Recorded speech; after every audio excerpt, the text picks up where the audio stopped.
Hey everybody, this is Kari-chan, and this is part 2 of The Lake of Voices. I have basically gone through everything up until the point where I made the wrong choice or didn't make any choice, and my first playthrough came to an abrupt end, like in the first 20 minutes.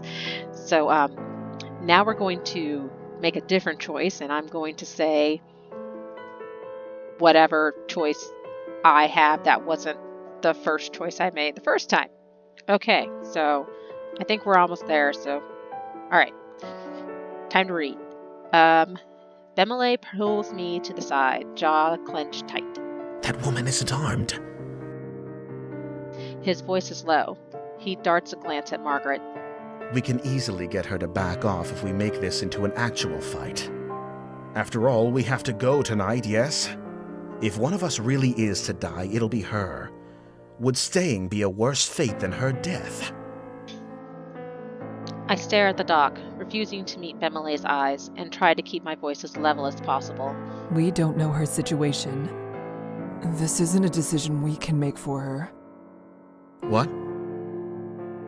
Bemele leans in closer, apparently having missed what I said. I remove the sympathy for her in my response when I speak again. The guide won't accept something like that, I assume. His face is grim. Then what else do you have in mind? First of all, you and I cannot split up. Either we both stay, or we both go. Right. That's not a question. I cross my arms, a hand on my chin.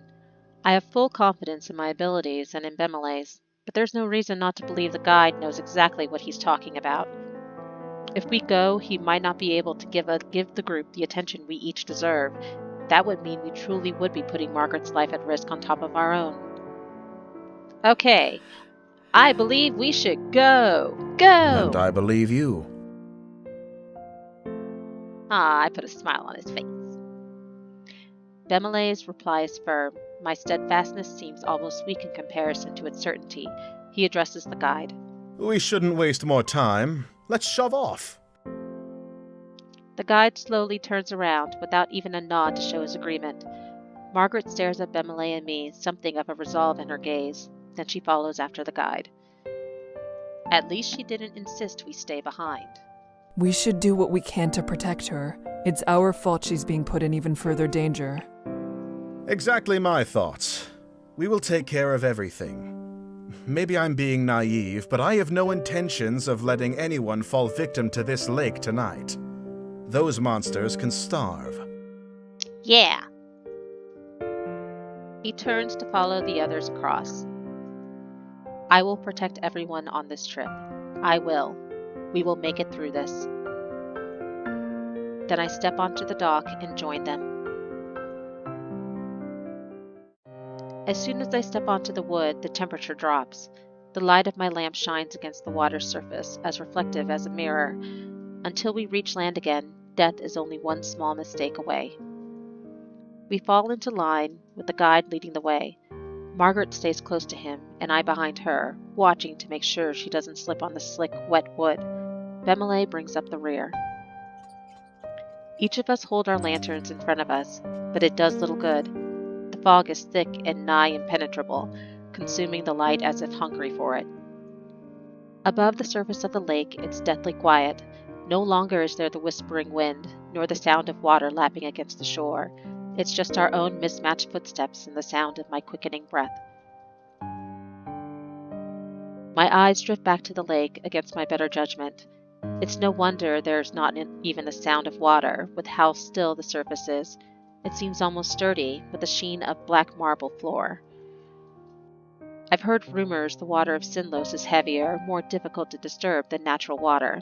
That just the weight of its oppressive cling is enough to keep someone down, even without them.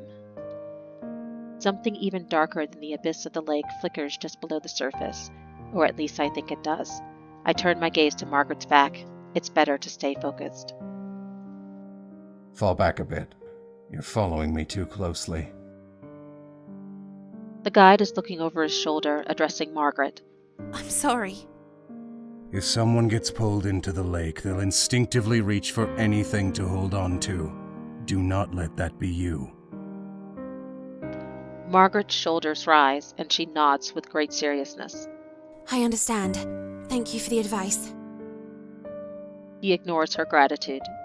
You can speak amongst yourselves if you so choose, as long as you pay attention to where you're going. There is no worth in listening to the sounds out there. If there's anything at all, it'll only be Nixie trying to set you on edge. Yeah, I got that word too. Right. I got that word right too. All right. Then, could you tell us your name? Yeah, that'd be nice. You didn't have nice. a chance to properly introduce yourself, and I've only heard you being referred to as the guide. Yeah, dude. I mean, is it like covert, secure, or anything? I don't have a name. Or that. Okay, got it. He's facing the front again, his voice as expressionless as before. I have no way of guessing how he feels as he says this. Oh. It's probably not something he wishes to talk about. However, there was something else I wanted to say, so changing the subject is not difficult. Margaret, thank you for allowing us to join you. Margaret shrugs. Sorry. Margaret shrugs non-committally. It wasn't exactly up to me. The guide said he would take you. Snarky bitch. She hesitates, and then she looks tentatively over her shoulder at me. But thank you for saying that. It's appreciated. Okay, my snarky bitch comment has been redacted. Or taken back. Yeah. Takesy backsies. Bemele and I will do our best to be an asset on this trip, rather than a burden. That's nice. I'm not afraid to be out here, though. Still, at least with your training, you should be able to take care of yourselves. It's comforting to know that everyone here is so confident in their abilities, not enough to forget how terrible it feels to be over this lake. I am not sure if that is fortunate or unfortunate. Believing yourself to be secure doesn't mean that you are. As the conversation lulls, a new sound breaks through. It's the whispering noise again. It's the chatter of inhuman voices, and this time coming from all around us. Taking care of yourself is exactly what you need to do. The guide is speaking again, except louder, as if to cover the Nixie's voices with his own. Work to survive at all costs, and hope that everyone around you has enough sense to do the same. That's the only way you'll make it to the other side. Margaret nods in response, but I hear a grunt from behind me. Groups tend to go further when they work together to achieve the same goal. The guide doesn't say anything in response to Bemele's grumbling either. I'm not sure whether he didn't hear Bemele, or whether he just didn't feel that statements made thus far are worthy of addressing. I have a feeling it's the latter. We go around a large bend in the bridge, part of it forking off to another way. Wait, you guys haven't even gotten on the boat yet?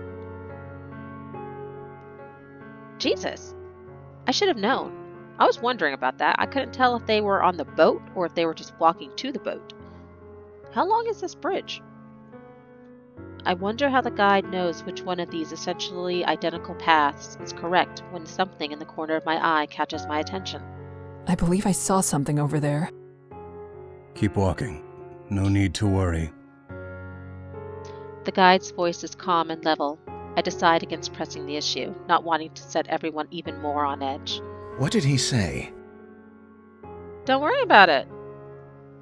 Perhaps not wanting the conversation to be caught by the guide, he speaks softly, though I couldn't quite hear him because of it.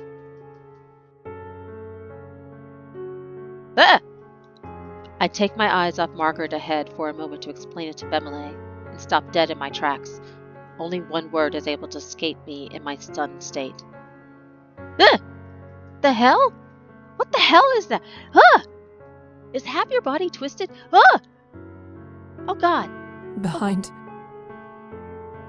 Bemele stands another figure, looming in the darkness. Seeing my face, Bemele grabs the hilt of his sword. He whips around, then staggers swiftly backwards. Several meters away, a crooked, twisted black figure hobbles its way towards us. Some kind of liquid drips off its head, curling around the edges of its face. It almost looks like it's crying. Bullshit! It almost looks like it just got distorted up the ass. I mean, God! God! Is that what the Nixie are supposed to look like? Like half their body is twisted in the other direction, and then it like looks like it kind of has a girlish figure, though. I mean, it's kind of sticking its butt out. So Bemele backs up until he's standing beside me. The figure continues its slow advance, head jerking from one angle to another. What on earth? Is that not one of the Nixie? Have you guys even seen what these things look like? It's one of them. Oh, okay. It is one of them. Yes, Nixie that stumble across the bridges looking for opportunities. The guide is standing next to us. I didn't even notice him approach. The ones that can make it out of the water are generally referred to as prowlers. Okay. I had no idea things like that were out here. Is that what Kika saw down the other path? The guide says nothing, instead returning to the front of the party. Margaret watches him pass. Her frustration morphs into nervous optimism when something seems to come into her mind. Well, Nixie aren't slowed down much by swords, but at least the light keeps them away, right? Is that the lore? Margaret's hands grip her face tight, and desperation bleeds into her voice. I bite the inside of my lip. Direct light will force it to return to the lake. However, it'll try to drag the light, or you, down with it before it goes. Ow. Instinctively, I reach for the hilt of my sword, despite the fact that it would do little to protect me. The prowler is getting closer, jerking forward, stopping, then resuming its slow advance. Okay, so if it's moving slowly, why can't you guys just keep walking? Like, the guide just said keep moving, right? So why are we standing here watching the prowler slowly come toward us? It's like those freaky people in scary movies where they're like, there's plenty of space to run, but they still stand there and they have a look of terror on their face as the thing is slowly, very slowly inching toward him, as if they are about to face their certain doom, when they could just turn around and keep walking. You don't even have to run. Just walk and it still can't catch up. But whatever. Okay, does anyone have a light we can leave here? That way it won't follow us. Well, do you all need 4 lanterns? You're each carrying one, so why don't you just drop one? Only matches. Okay, lanterns are out of the question. You guys want to hold on to your lanterns. Got it. Bemele spits. He's the one bringing up the rear, so he's the one most likely to be in danger if it keeps following. The guide, however, moves forward, which is what you all should be doing. Keep walking. Don't forget it's there, don't let your guard down, and don't get left behind. Good advice. Follow what he said. What? How am I supposed to keep walking with this thing at my heels? You said it wants to attack. Did he say that? I don't think he said that. I think he just said he'd get out of the lake, but...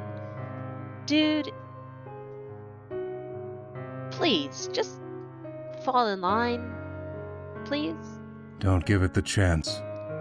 See, that's why you should keep walking.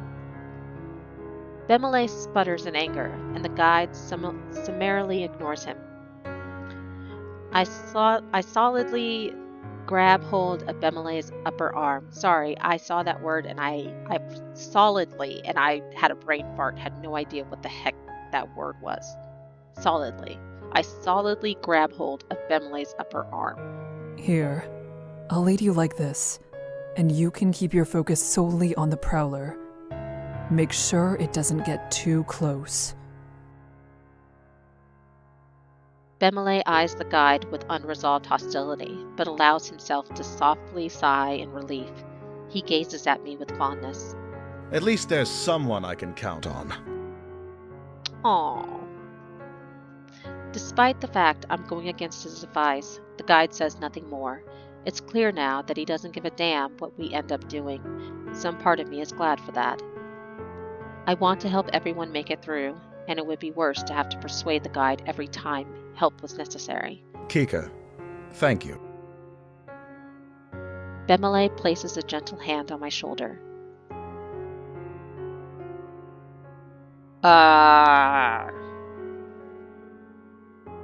Okay, we're just keep this strictly business. Nod. Bemele's face hardens in return. Okay, now's not the time for some, lovey-dovey time or whatever the fuck. Or was I supposed to show or was that a sign of camaraderie? I don't know, every single time I see, someone, you put your hand on your shoulder and then you place your hand over the hand that's on your shoulder, that's a sign of affection. And I don't know, I don't think now is the time for that, so sorry if I'm cock blocking you, but dude. He moves his free arm down. I fully link his arm with mine and now properly settled, look forward. Yes, let's get down to business. Margaret is following the guide with some reluctance, turning back every so often to check on us. I wave my lantern to signal we're catching up. Margaret returns her head to the front and quickens her pace. With a tug on Bemele, we start to follow them. The four of us continue cautiously over the bridges, only this time the wet, squishing footsteps of the prowler join the sound of our own. The prowler walks without a set pattern, sometimes fast, sometimes slow. It takes long steps, then short ones. At times, it stops walking entirely. Does it hurt to be out of the water like this? Or is it trying to be difficult to read? Suddenly, the whispering in the lake grows louder. I steel myself, try not to let it get to me. The most important thing in a situation like this is to remain calm. I can't lose my head. Then, all at once, I notice the guide and Margaret have come to a halt. Bemele, they're stopping. Bemele slows down as I do, and as we near Margaret's back, she says with something akin to distress, There's another one. I tug on Bemele and he understands. We draw up close to Margaret, ready to protect her if need be, but the guide holds out a hand. Don't get any closer. Just over his shoulder, I see another prowler stumbling toward us, white liquid dripping from its eyes. The guide's hand turns over in the air, palm up. Give me a lantern. We'll throw it. Now you all want to use the lantern? Margaret extends her own with a trembling hand when Bemele speaks instead, his back still turned. If you have to take someone's, take mine. Yes, an extra light won't do us much good when we're standing this close together. Margaret takes Bemele's lantern from him, guarded relief displayed on her features. Thank you. She hands the lantern to the guide, whose hand grips it tightly, knuckles growing pale. Stay here. I can't throw it too far, or the light will blow out before it reaches the Nyx. He steps closer to the monster, his movements light and confident. As he nears, the prowler starts to back away. Is it only the approaching light that makes it retreat, or are they afraid of him? I'm sorry, that thing is freakish. The guide is far enough away from us that the fog is partially obscuring him, hiding his movements. The voices from the lake grow louder and louder. Water suddenly begins to splash across the lake, in the distance and onto the edges of the bridge. They want him to mess up. I don't notice how tense I am until Bemele eases my grasp on his arm. Then suddenly, the guide takes multiple long and fast strides forward, throws the lantern, and jumps backward to regain the lost distance. There is a sharp hiss and then a deep splash, and the voices of the Nixie grow quieter. Not silent, but quieter. A sigh escapes me, and the guide comes back to our group. We should keep going, before it comes back. I glance at Bemele and realize he too is looking relieved at the guide before us. And then I see it. Whoa! The first prowler! It's still there! It's right there! Pull forward, man! I shift around, pulling Bemele behind me. The prowler lunges at him, barely missing Bemele, but striking my lantern instead. The fire goes out, and the two of us are plunged into an unearthly darkness. What, you guys were that far away from them? Then there's a slick splash. I realize the Nyx has retreated into the water. Somehow, Bemele and I are still standing. We're still here. That makes me wonder what would have happened if I didn't take him. Moving on. Kika, thank you. I can't respond. Something cold, wet, and slimy has grabbed my ankle. Oh, what? No! I kick my leg out as fast as I can, and the Nyx hold slips. It can't pull with the momentum I've gained against it. Margaret rushes to my side, her lantern hanging out towards the Nyx. The light brushes its face. We see it for an instant, its eyes wide, and then it slides back into the smooth surface of the water. Bemele grabs Margaret and I both, helping us towards the center of the bridge and cussing under his breath. I only looked away for 1 second. It's fine, Bemele. We're all fine. Are you actually all right? Margaret cocks her head down, examining my ankle, but there's nothing but a wet smudge around my trousers. I am fine. I say that, though I don't actually want to let go of Bemele. I need to in order to relight our lantern and provide us actual safety, but I feel such a strong desire not to be alone in this moment. I shake my head roughly and let go of him, relighting the lantern as fast as I'm able. Kika, thank you. Again. You saved my life. I won't let this happen again. Yes. Yes. It would be good for all of us to pay more attention. Margaret nods solemnly. Suddenly, it seems like we're all on the same side. It isn't only Bemele and I. She is with us in more than simply presence. The guide's voice, as cold as the monster's grasp, ends my train of thought. We lost the lantern I threw. The Nyx grabbed it after the light went out. Margaret makes a noise. I glance over, wondering whether she's upset, but there's a small smile on her face instead. It's better than them taking anything else. A nervous laugh bubbles up out of me, and just as quickly stops. Bemele chuckles in response, and our collective tension eases up, the adrenaline draining from our bodies. We need to keep walking. The guide starts down the bridge again, and we join him. I try to clamp down on the relief, the ease that wants to flood my head. It's not over. The prowler is gone, but so is Bemele's lantern. You can stay near me, Bemele, since your lantern is lost. I appreciate it. Margaret goes on ahead of us. Bemele stays by my side as I keep at the end of line. The breath of release for Margaret and Bemele is quickly swallowed by the somber atmosphere of Sinlos' well, replaced by the gravity of the near-death experience. Never mind celebrating his survival, something like that shouldn't have happened in the first place. The memory of the prowlers reaching out towards us appears each time I close my eyes. Why does it look like something's dripping down their faces? The prowlers are on Margaret's mind too. Looking at her pained expression, it's as though the moment of relief never existed at all. I'm not sure. Me neither. Something's wrong with them, though.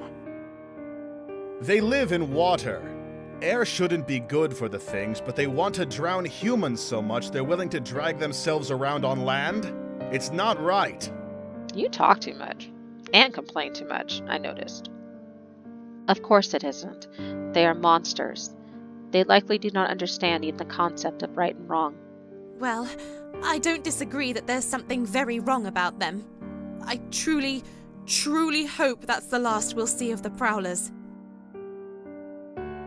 Something comes to her mind, causing Margaret to enter part of the conversation early. Since you two have to share a light, wouldn't it be safer to be in the middle? Margaret stops and waits for Bemele and I to reach her position. Oh, so she's now going to be friendly. Cool. That way, you'll catch the edges of my light and the guides. and it won't be so dangerous if Bemele loses his position momentarily. Smart thinking, lady. I like you. I knew I shouldn't have let you die the first time. That's a very kind offer, Margaret. Be nice. Bemele's surprise is so apparent, I want to cover his face with my hands to stop from insulting her.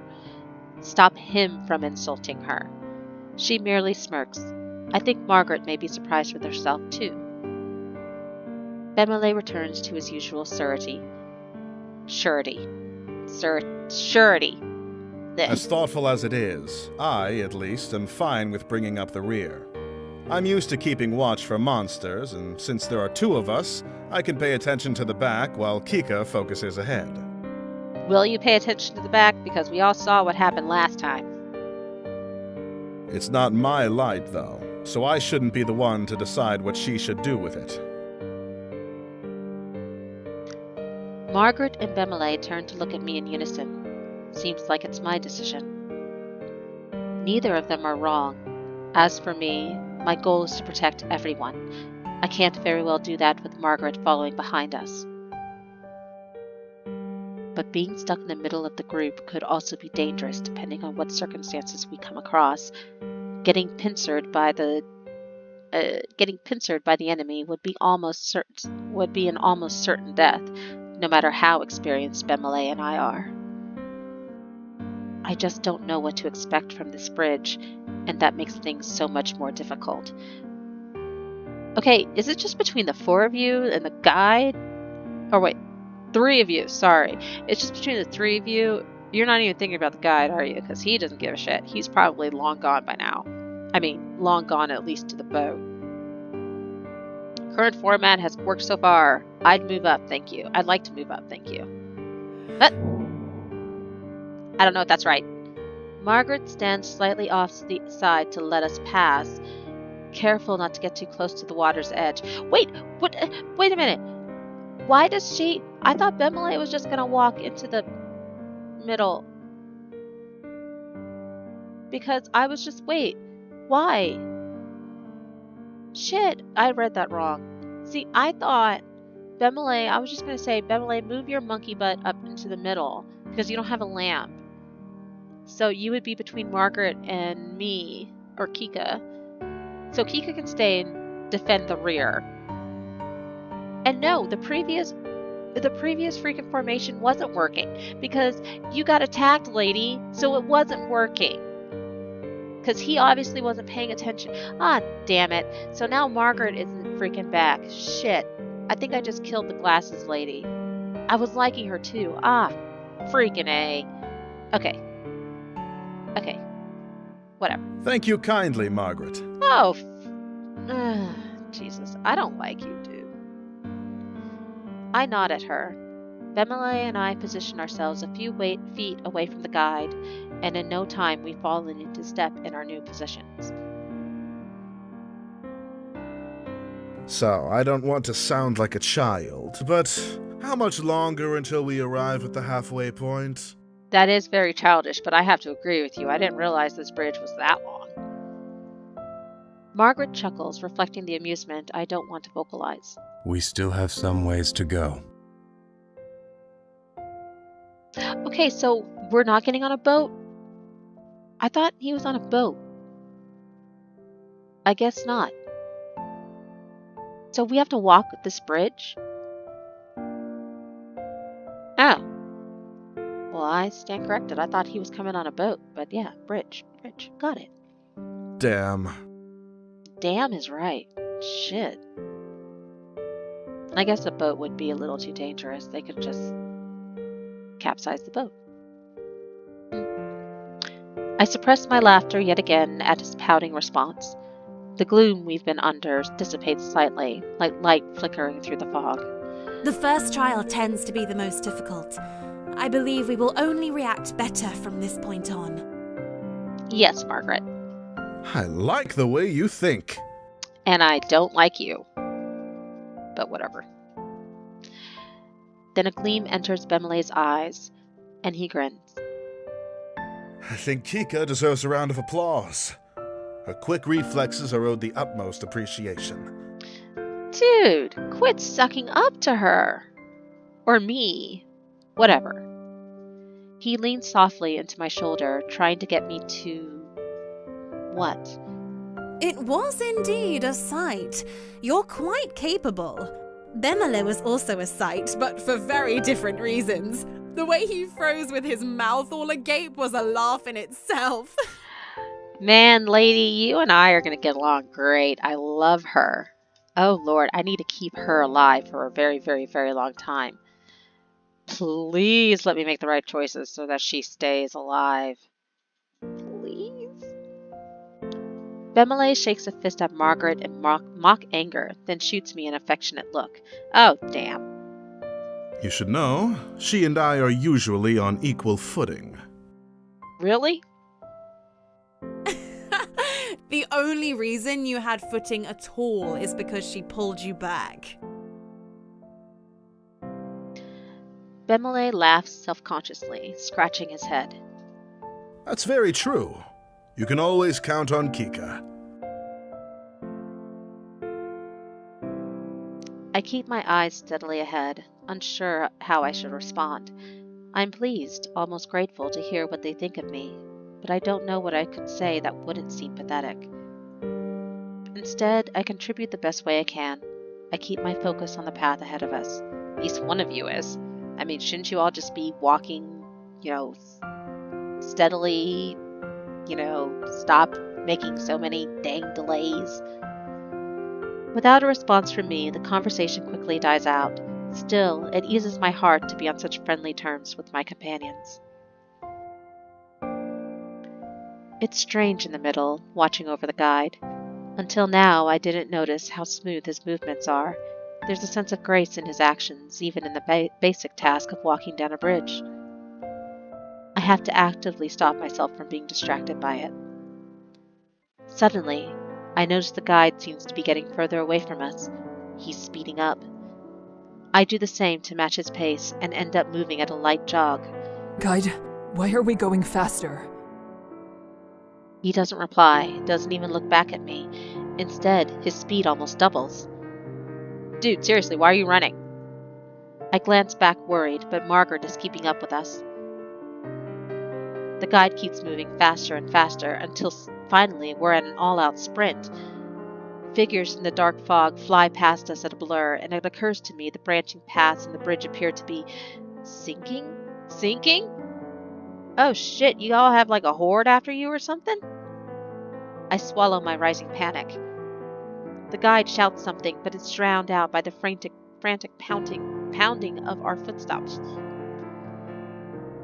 I'm trying to piece together what he said. Don't stop, turn. When he takes a masterfully sharp right down a different path, using his own momentum in the sleek wood to slide into the new direction with no loss of speed. Huh?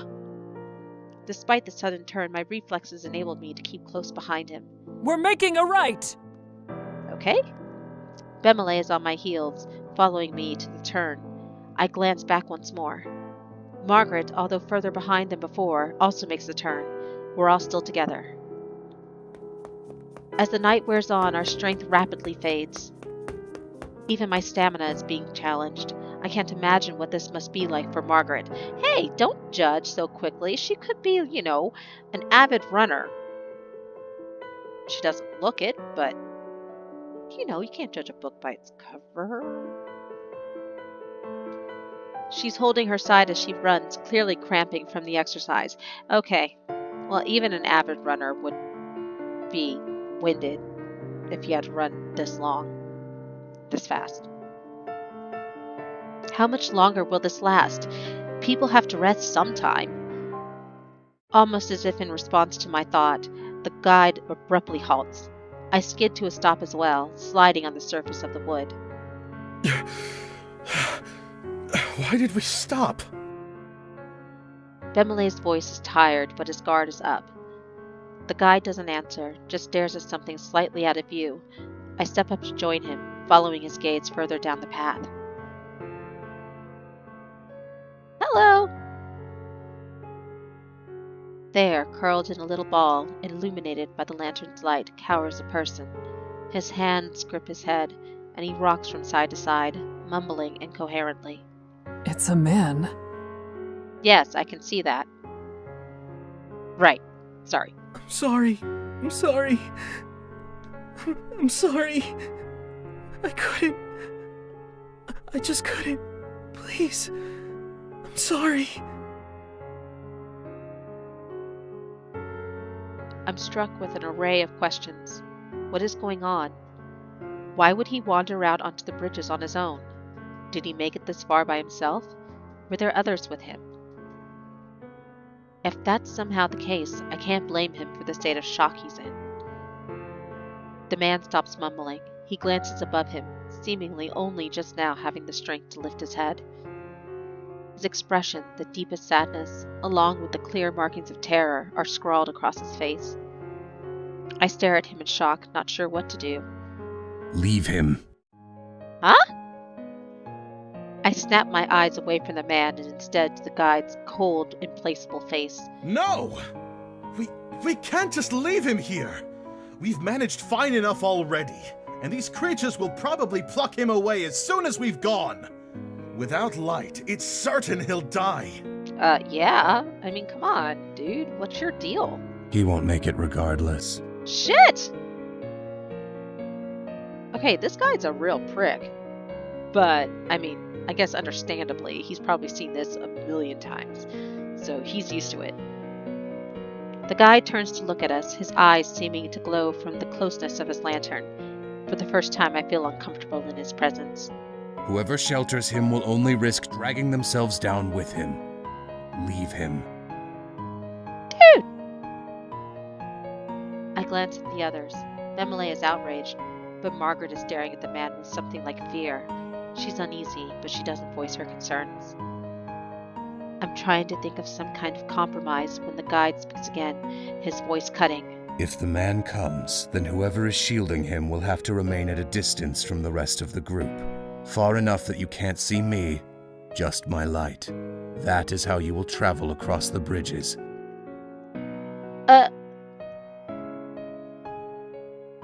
That sounds very hazardous. I didn't agree to lead this man, and I won't. If you ask me to, I will leave you all behind. Shit, dude! What kind of freaking compromise is that?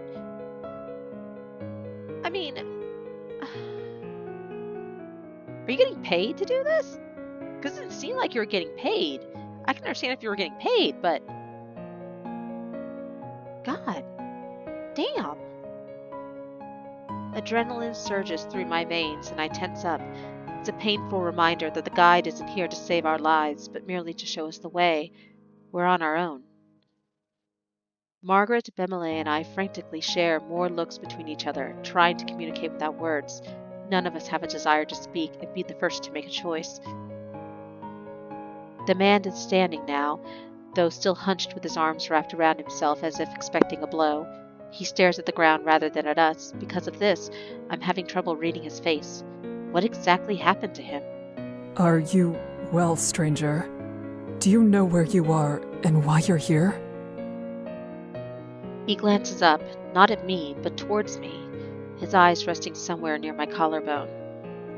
I'm fine. You all can go on your way. Forget you even saw me here. Huh? That's absurd. You have no way to defend yourself. We can't leave you. Yes, I'm sure in your eyes I might not seem like much, but that's not exactly a fair shake. Maybe in a perfect world, every man would be as large as you, but that's not how things always go. It doesn't mean I'm defenseless. You sure about that? The man's expression is meandering, or the man's response is meandering. The words themselves seem to be in good jest, but he's still barely looking at us, fidgeting with his hands. Bemele frowns, unimpressed. It was a joke. Oh dear God. I thought you were being serious and I was going to leave your ass. He smiles hesitantly, making eye contact with each of us for the first time. What part of it was supposed to be the joke? Good question. Do you even realize what is happening in this moment? I think he knows where he is. but you sound like a young kid, like, teenager. Never mind. Forget that too. Yeah, I bet you're a teenager. Point is, I'm alright. You were curled up in a ball when we met. Exactly! Something must be wrong with you. Oh no, sounds like you've been talking with my father. Teenager. He lets out a weak little laugh coupled with the eyebrow raise, voice trembling. No one really knows what to make of this. The man gives a small wave and begins down the path we came. Bemele huffs, tossing his hands into the air. That's not even the right way. It could be, if he's trying to get to the side we came from. He must have come quite a ways if it was the other shore that he started on. The man's smile grows. Good. That's not so bad. There's no response to this remark, unsure of what could be said. I still think he should come with us. A person needs a light, and the guide himself said he won't be able to manage on his own. Sticking with us is his best option. So you want to take the rear, buddy? I look over the man's body, noting the scrawniness of his limbs. Scrawny, but not necessarily lacking in muscle. The bravado he was showing as he tried to leave us has faded yet again, and now he's standing quietly, looking at us as if watching a play. Interest, but no true connection to the events. It's easy for you to say such things, but whose light are you offering? It's not mine, and you are putting her in even more danger with your own presence already. Bemele looks at Margaret. She avoids his gaze. Perhaps I could have let him share my light before, but the guide has said the one with him has to remain behind, and I simply wouldn't be able to manage it. Bemele's hand turns into fists. He looks away but doesn't say anything. For a moment, no one does. I feel a cold sweat on my brow as what I feared comes to pass. He's stopping us from protecting another. Why must he get involved now? Why can't he leave us to make our own decisions? You... Don't worry about me. I'll be on my way now. Oh no, Frady Cat. The man's voice is full of something I cannot place, and he starts to shuffle back down the way we came, arms still clenched around himself. Margaret might not be able to take him, but there's another way this could be solved. I could stay back with him. It'll put Bemele and myself at significantly more risk, but at least the man will stand a chance.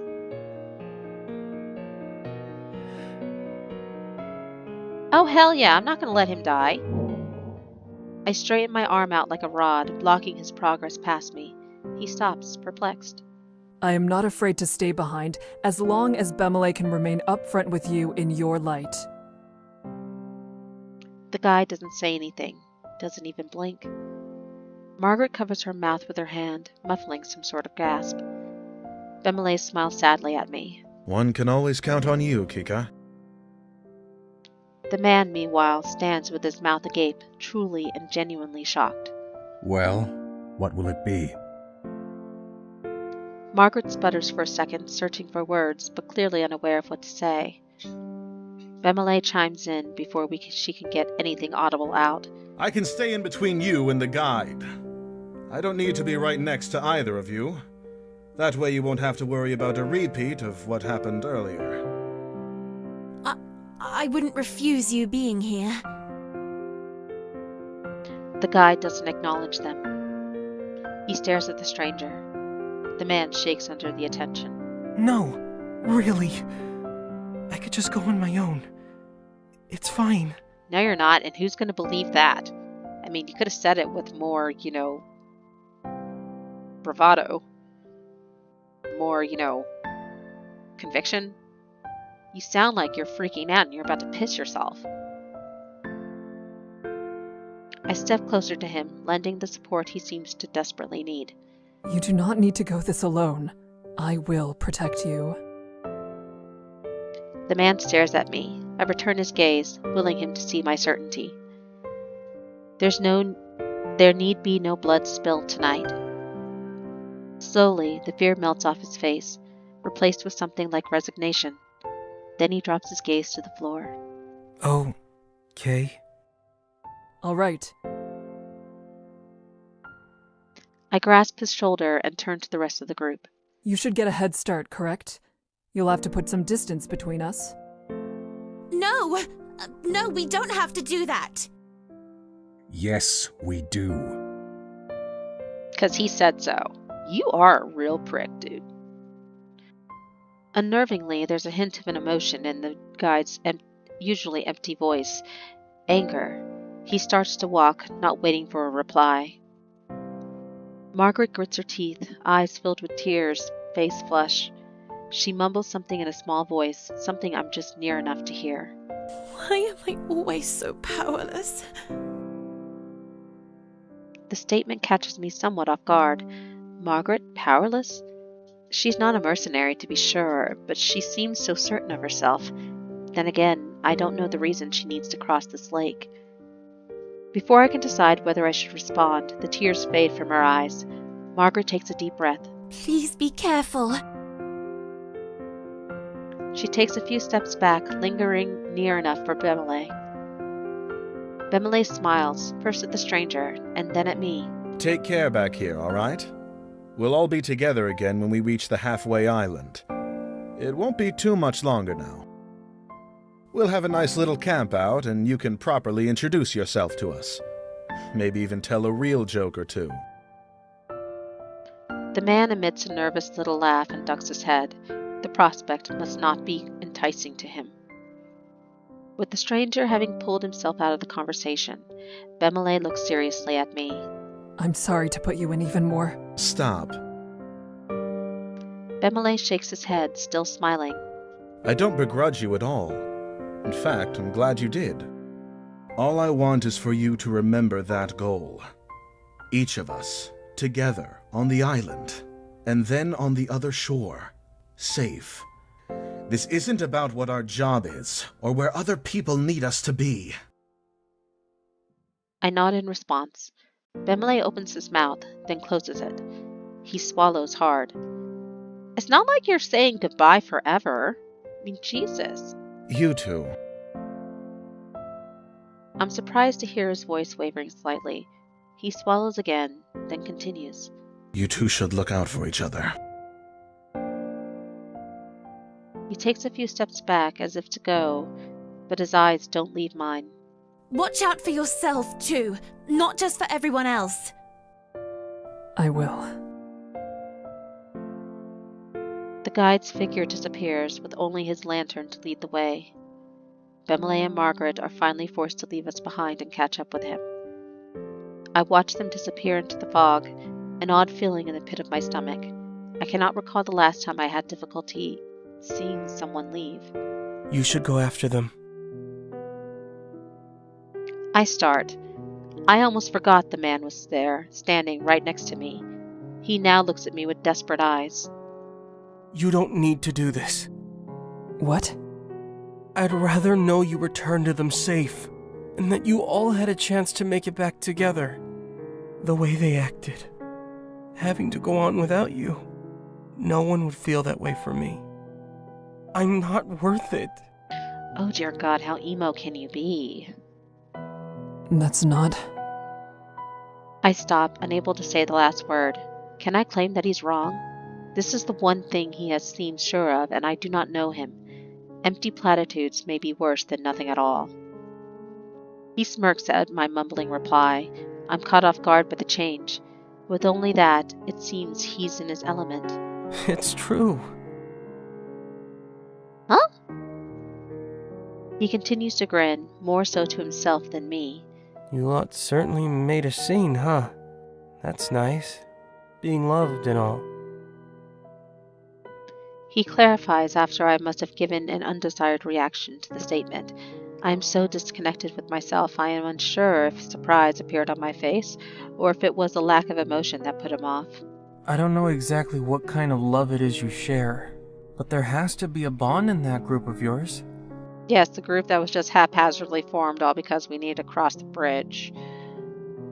I mean, I don't know about her and Bemele, but I wouldn't really call it. I think it would be call it a mutual understanding more than love. Love is kind of a stretch. He laughs and then speaks quietly. It doesn't matter. I can still try for the other shore. Go. No, dude.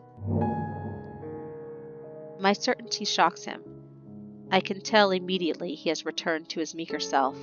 The man starts to speak again, but I interrupt. We should start walking.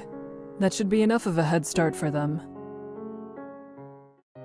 He hesitates a moment, but ultimately begins walking at my side. I'm relieved.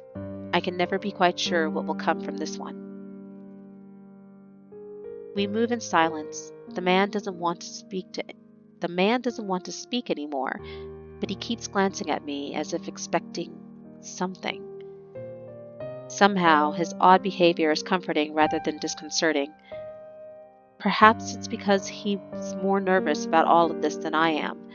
It's putting me at ease, making me feel more capable. I shouldn't allow myself to get comfortable, however. We're in a more dangerous position than ever. The whispering from the lake, so faint after Bemele's close call, now surges forth. It grows nigh unbearable, the creatures teeming below the surface. I dare not speculate on what has them so excited. Have you a name? The man The man chuckles dryly. Barely. Okay, is that your name, or is your name Barely? I don't really know what I am to take from that. This time his laugh is more of a bark, quickly out and swallowed back up. Then he frowns. Lou. Only 2 letters. So barely. Oh. I see. What are you doing out here without the guide? Perhaps the question isn't appropriate to ask. After all, only the darkest of circumstances spurs someone to cross Sinlos. But this situation is very different. I might even go so far as to say it's superstitious.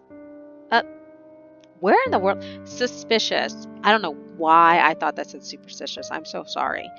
I might even go so far as to say it's suspicious. I know that's not fair, but I can't help it. Years spent anticipating danger have made me wary. That's a good question. I'm not sure I know myself. What does that mean? Is that some sort of joke too? Or do you genuinely not remember how you arrived where you are? No, it wasn't a joke. Or, well, there is a point to it all. Then his voice, already by nature light and airy, drops to a whisper. But I don't know why I even tried. You'd think that I'd be able to call a spade already, right?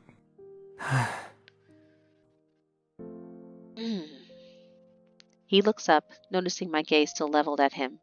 Then he shrugs. I'd rather not talk about it. As what has become the norm, I don't fully understand what he means, but I can at least guess that he's not very happy with himself at present, and like it or not, he won't be sharing his real reasons with me. What about you? What brings you out on this little adventure? People. On the other side. People who need my help. You have someone waiting on you? Then why are you risking yourself on me instead of worrying about what's going to happen to them? I feel my brows furrow from my speck of alarm. Is that really what he took from this? I survey his face with a flick of my eyes, but there is no mischievous gleam to his look. He's serious. We hold eye contact for a moment until he yet again stares down at the ground. Sorry. I didn't mean to be disrespectful. It just fell out somehow. I wasn't thinking.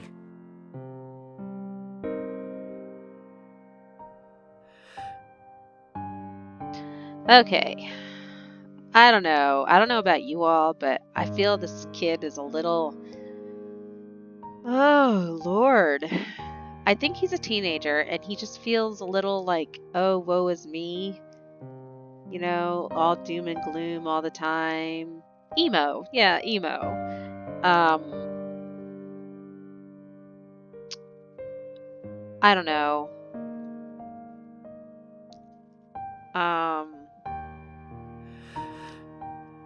Say nothing. I refocus on the boards ahead of us, not allowing the comment to make me second-guess myself. Honestly, I didn't mean it. I'm sorry. It's fine. The two simple words caused the uncertainty to fall from his face and the growing tension to dissipate. He too watches the guide's lantern floating ahead. For a time, there is relative peace in the silence between us. Then Lou sighs heavily. I never could have seen myself in a situation like this. It seems things really aren't over until they're over. Did you think it was over? He doesn't answer immediately. When he does, the reply is accompanied by him grasping himself, like he might fall apart if he lets go. Yeah, I did. That would have been the normal outcome for a situation. Alone, lightless, I shouldn't have asked. I must have felt a frown slip through because Lou smiles a non-smile. He stretches his hand around his neck and gives a little chuckle. Something really is wrong with me.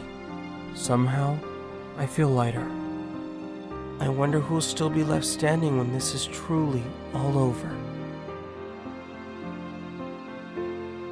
What? What? What, crossing the bridge?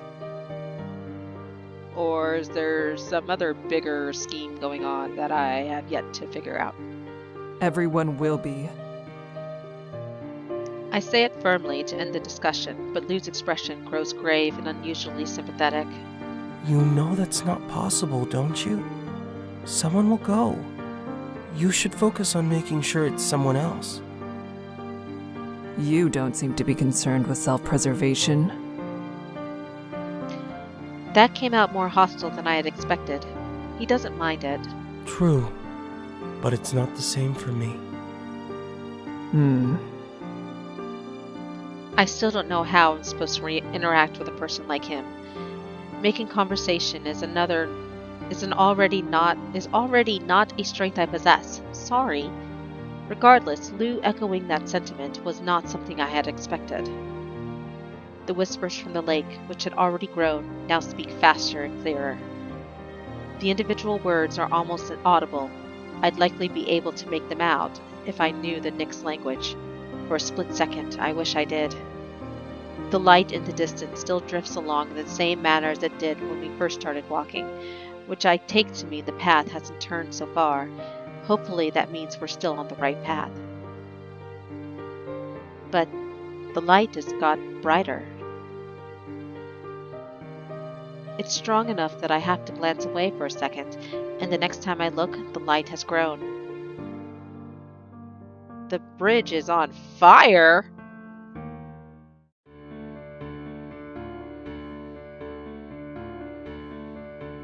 I grab Lou's arm without thinking. He's standing there, stiff, glaring at the glow eyes dull. The bridge is on what? We're going to run.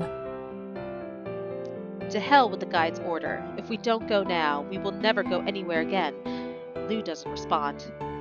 I give his arm a small tug and he appears to come into himself when he nods at me. I make the decision then that I won't let go of his arm. I don't know what'll happen to him if I do. We take off, the heat growing with each step. The dankness of the bridge means the fire is spreading slowly, but it makes me question how it began in the first place. There is no end to how wrong this place is. It takes 20 paces before the air around us ripples, then starts folding into itself. Thick smoke pours over us, stinging like scorpions at my eyes. I cover my mouth with my free arm to keep breathing, and soon we're at the fire itself. The bridge lurches beneath us as if the beams supporting it are starting to give way to the thousands of flying sparks. Lou stumbles and pulls against me for support, but we keep our ground. I start pulling him through the blaze. We don't have time to gather our bearings. Who knows how long we have until the bridge collapses or is devoured by fire. Or by flames. Yeah, flames. As we push through the smoke, Lou wheezing for breath beside me. Figures emerge. Bemele and Margaret.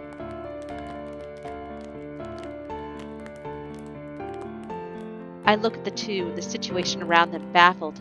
None of the individual pieces make any sense until the reality of it hits me all at once. The guide is gone. Huh? Margaret paused at the bridge. Her lantern is at her side. It's her glasses she's missing. Bemele is off to the other side, lanternless, and only the flickering embers in the wind to keep him out of the darkness. I want to pretend that they're both fine, that they'll be capable of handling themselves, but I know that's just wishful thinking. Both of them are in danger. I don't know how the Nixie feel about fire, how daring they'll be with it so close by, but I can't assume this is an opportunity they would want to miss. I have to do something. I have to do it now. Do what? What are you going to do?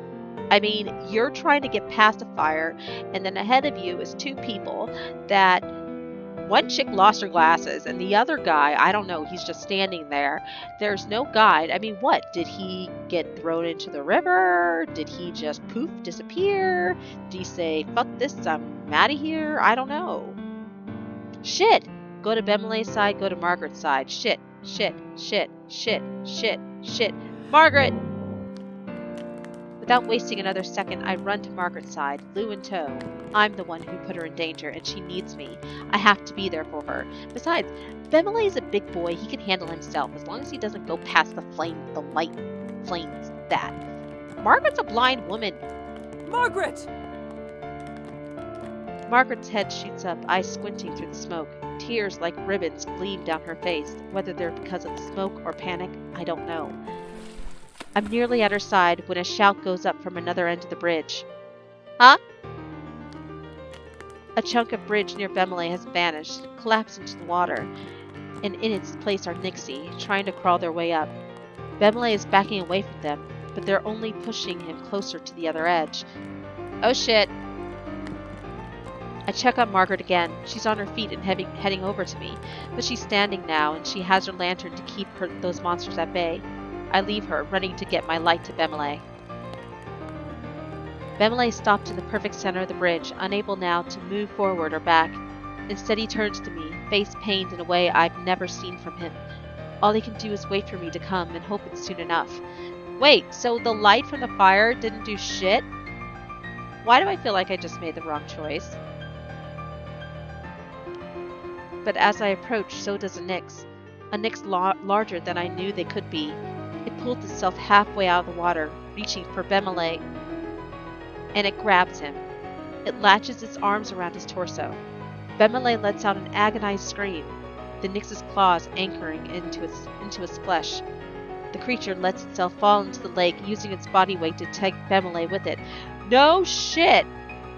I run faster, reaching my arm, my lantern out to him. Bemele doesn't reach back.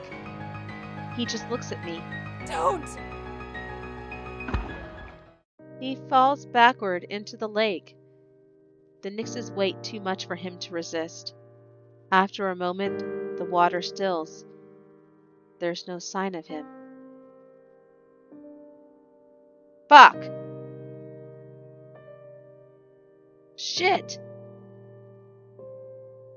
But...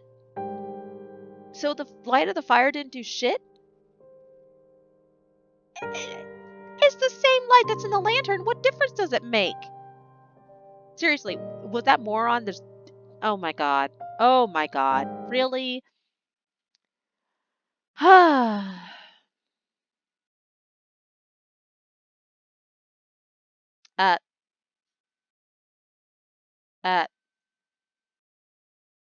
What? No way. What's happening? Seriously, what's happening? Did this game lock up? Did this game lock up? Oh dear god, it locked up. Did it lock up? Oh my god. I think this game locked up. Shit. Okay, well, I guess I'm going to stop here then. It's been an hour. Um, I hope it didn't lock up because I haven't saved yet. um, but yeah, that was part two of the Lake of Voices. Um, I just lost Bemele. I think he's dead. Actually, I'm pretty confident he's dead.